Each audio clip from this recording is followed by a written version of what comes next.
You have your different varieties of artists, whether it's a musician or a painter, they're able to communicate their art through what they do, and I'm able to communicate what I do through a plate of food. I was cooking a little bit just for fun, just because I wanted to learn how to cook.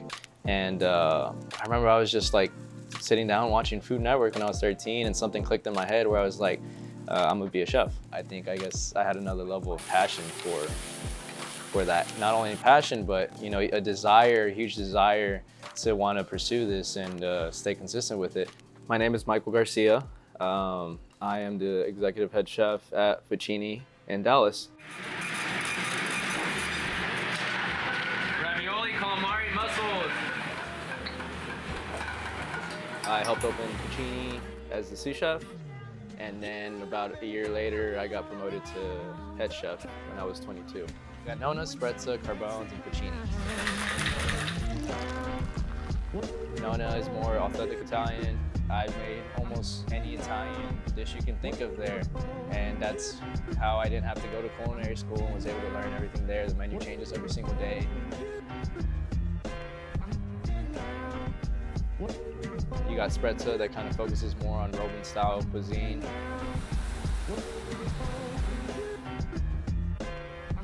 You got Carbones, which is actually not too different from what Ficini is. It's just a little more casual. And you got Ficini, the higher end, more fancier restaurant out of the 4 restaurants. It's basically a New York red sauce driven restaurant. All Italian-American dishes, stuff that a lot of people are familiar with, like rigatoni alla vodka, veal parmesan, lasagna. Nothing crazy, but we do really focus on the quality of the ingredients here. Really try to buy locally from the ingredients to where we get our meats and our produce and everything. I think Italian cuisine is all about simplicity. Simplicity does not always mean easy.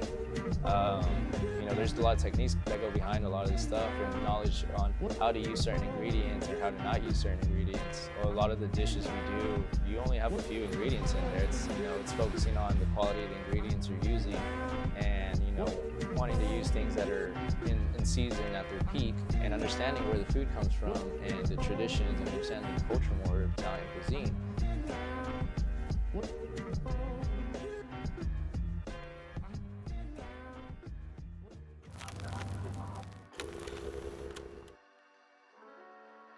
My parents, were immigrants, so they've always had to work hard their whole life. A lot of my family thought I needed to go to college and get a real job, and I just wanted to pursue what I wanted to do, which was be a chef. Being able to help out my family and take care of them as much as I can, which I'm still shooting for that. I think that's what drove me, whether it's my family here or helping out my family in Peru. Growing up, I know I wasn't able to go to too many fancy restaurants. I fell in love with Italian food first. I really didn't care that much for Peruvian food because I didn't know too much about it. Until once I developed a foundation on my techniques with cooking, that's whenever I started jumping into Peruvian cuisine. And after going to Peru too, I fell in love with the cuisine even more. My job as a head chef, I feel like a lot of people don't know this, is I'm not the one in there, doing all the cooking. It's the line cooks that are the ones, pumping out the dishes and doing all the cooking. But I'm the one that connects the front of house and the back of the house together. It's definitely a tough job. It's more mental than physical at that point. It's not about how good you cook at that point anymore. It's about whether or not you can be a good leader or not. Whenever I asked my dad to teach me how to start cooking, it was always Peruvian food. He kind of got it through my head where it's not about how much you add to each thing. It's more about what feels right to add to it. If I'm cooking for somebody personally, I want them to basically have a moment of nostalgia, even if it was a dish that they've never had in the past. Just that heartwarming feeling of this is a really good plate of food, and I really appreciate somebody making this for me and feeling taken care of. Doesn't matter so much the environment where you're at. You can be anywhere, but if you have a really good plate of food with you, with good people, you're at home. Doesn't matter where you're at. And growing up with Peruvian food, felt like it was home. Being able to recreate those dishes my parents made and taste it and be able to sense that feeling of nostalgia is actually really beautiful. it'll get to the point where I will no longer just be a chef.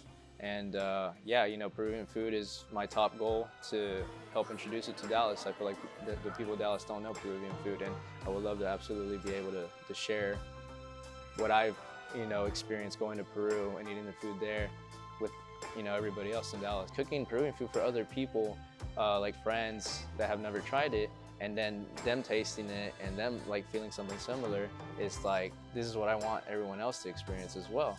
I definitely want to find a bridge in connecting both the food scene and the art community in Dallas as much as possible. You know, food and cooking is art itself too.